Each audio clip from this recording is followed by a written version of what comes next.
नमस्कार दोस्तों, आप लोगों का बहुत बहुत स्वागत है हिंदी स्टोरी 319 में।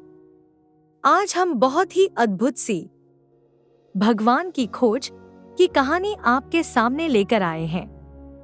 अगर आप पहली बार हमारे चैनल को देख रहे हैं तो हमारे चैनल को सब्सक्राइब कीजिए, लाइक कीजिए और कमेंट में जरूर बताएं किस तरह की कहानी आप सुनना चाहते हैं।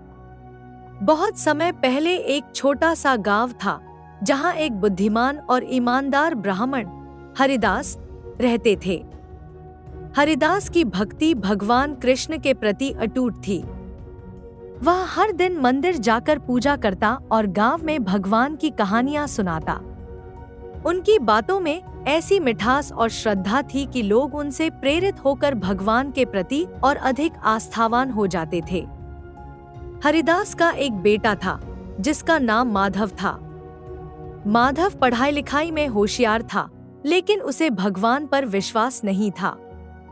वह अक्सर अपने पिता से पूछता, पिताजी, आपने भगवान को देखा है? क्या सच में भगवान होते हैं? हरिदास ने मुस्कुराते हुए जवाब दिया, भगवान होते हैं, बस उनकी उपस्थिति को महसूस करना होता है।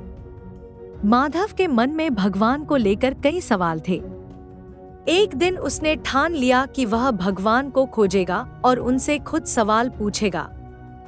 वह घर से निकल पड़ा, जंगलों में घूमता, पर्वतों पर चढ़ता, नदियों को पार करता, परंतु उसे भगवान कहीं नहीं मिले। महीनों तक भटकने के बाद थककर वह एक गांव में पहुंचा।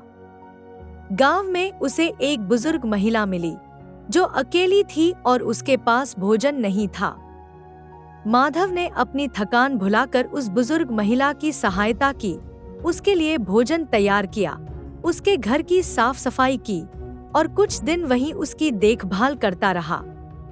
धीरे धीरे वह महिला ठीक होने लगी और माधव के प्रति उसकी आस्था बढ़ने लगी।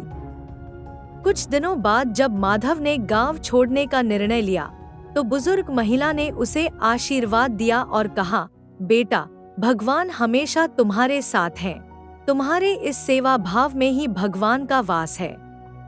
माधव को यह बात समझ नहीं आई, लेकिन जब वह गांव से बाहर निकला तो उसके मन में एक दिव्य अनुभूति हुई। उसने महसूस किया कि भगवान उसकी भक्ति और सेवा में ही प्रकट हो गए हैं।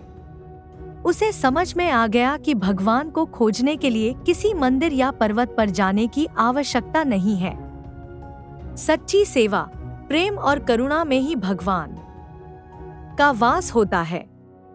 माधव घर लौटा और अपने पिता से कहा, पिताजी, अब मुझे समझ आ गया है कि भगवान को मंदिरों में खोजने की जरूरत नहीं है। वह हमारे सेवा और प्रेम में ही बसे हुए हैं। हरिदास ने मुस्कुराते हुए कहा, बेटा, यही तो सच्ची भक्ति और भगवान का वास्तविक रूप है। जब हम दूसरों की निस्वार्थ सेवा करते हैं तो भगवान स्वयं हमारे पास आ जाते हैं। इस प्रकार माधव को भगवान के अस्तित्व का सच्चा ज्ञान मिला और उसने सच्चे अर्थों में भक्ति का महत्व समझा। आप लोगों का बहुत बहुत धन्यवाद इस कहानी को सुनने के लिए।